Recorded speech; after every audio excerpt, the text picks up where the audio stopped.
Okay so आज का topic है ट्रेडिंग में लॉस कैसे बुक करें। मुझे लगता है ये एक ऐसा टॉपिक है कि जो सारे लोग जब ट्रेडिंग शुरू करते हैं तो एक तो वो गैम्बलिंग माइंडसेट जब लेके आते हैं, उसके बाद जब उन्हें पता चलता है कि ट्रेडिंग में लॉस भी बुक करना होता है, और जब ये वाला एक फैक्टर आता है कि ट्रेडिंग में लॉस को बुक करना होता है, तो इस पर सबसे ज़्यादा डिफ़िकल्टीज आती हैं। क्योंकि सारी चीज़ में हम लोग ऐसा सुनते हैं या पढ़ते हैं कि किसी चीज़ में लूज़ नहीं करना है या हारना नहीं है, बट ट्रेडिंग में ये माइंडसेट नहीं चलेगा। जब आपको लॉस होता है तो उस लॉस को आपको एक्सेप्ट करना पड़ता है। तो चलिए मैं बताता हूँ कि अभी मेरी कुछ पोजीशंस एक्टिव हैं, उसमें मैं कैसे ये लॉस नहीं एक्सेप्ट करने से मुझे क्या क्या नुकसान हुआ है। ये देखिए, मैं आपको पोजीशंस अपनी दिखाता हूँ। 1 2 3 4 5 NBCC, हुडको, अंबुजा सीमेंट, जेके टायर, विप्रो। ये मेरे 5 कुछ एक्टिव पोजीशंस हैं जिसमें मुझे लॉस हो रहा था, पर मैं कंपनी नामी होने की वजह से और फंडामेंटली स्ट्रांग होने की वजह से मैं इसमें लॉस बुक नहीं कर रहा था एज़ पर माई सेटअप।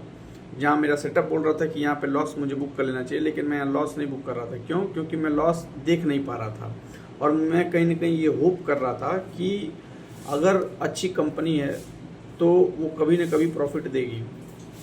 प्रॉफिट हो सकता है आगे दे, लेकिन पता नहीं कब देगी कब नहीं देगी, मेरा फंड भी तब तक ब्लॉक रह सकता है। इससे अच्छा है कि जब भी आपका सेटअप आपको लॉस दिखाए तो आपको लॉस बुक कर लेना चाहिए। अब मैं इसका एग्जांपल दिखाता हूँ। जैसे अंबुजा सीमेंट है। अब अंबुजा सीमेंट में आपको पोजीशंस में दिखाता हूँ। ये देखिए, अंबुजा सीमेंट में ये मेरी लॉन्ग की एंट्री थी। इसमें एंट्री कहाँ हुई थी मैं बताता हूँ आपको। 26 जुलाई को 9:15 पे मैं एंट्री किया था यहाँ पे, और मेरा स्टॉप लॉस यहाँ नीचे था। और जहाँ मैं यहीं पे लॉस बुक कर सकता था, मैं ये सोच रहा था कि कंपनी अच्छी है और बाउंस बैक करेगी, हो सकता है बाउंस बैक करे, लेकिन इसमें मेरा फंड ब्लॉक रहेगा, मैं आगे कोई ट्रेड नहीं ले सकता हूँ। और सबसे जो ज़रूरी फैक्टर है कि जब आप लॉस नहीं लेते हैं, जो आप रूल बनाए होते हैं, तो सबसे पहले आप अल्टीमेटली अपने आप को धोखा दे रहे हैं। जब आप एक्सेप्ट नहीं उस चीज़ को करते हैं तो आपको लगता है कि बाद में गिल्ट महसूस होता है, भले आप प्रॉफिट में चले आएँ, लेकिन जब आप अपने बनाए हुए रूल पे जब आप स्टिक नहीं रहते हैं तो आपको अच्छा नहीं लगता है।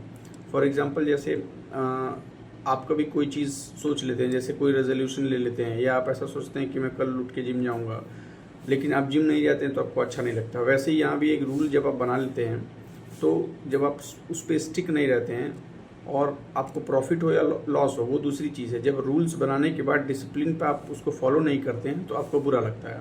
यही सेम चीज़ मुझे अंबुजा सीमेंट में हुआ कि यहाँ पे प्रॉफिट कुछ दूर गया, लेकिन वहाँ से जब लॉस में आ रहा था तो मैं इसको कट नहीं कर रहा था। मैं ये उम्मीद कर रहा था कि कहीं ना कहीं अच्छी कंपनी है, फंडामेंटली स्ट्रॉन्ग कंपनी है, ये यहाँ से बाउंस बैक करेगी।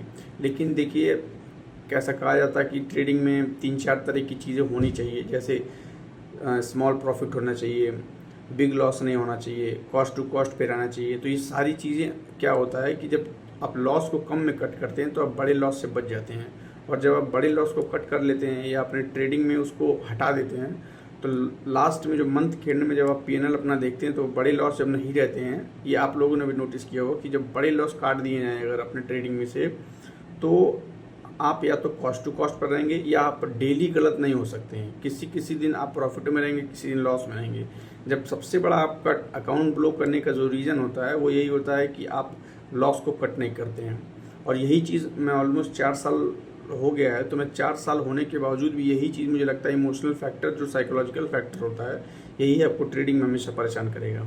और यही चीज़ मुझे अंबुजा सीमेंट में हुआ। तो जब भी कभी लॉस दिखे तो आपको लॉस बुक करना है। और ये सीखना कैसे है, सबसे पहले आप जब भी ट्रेडिंग शुरू करें या जब भी इसमें उतर रहे हैं तो क्वांटिटी हमेशा छोटी से शुरू करें।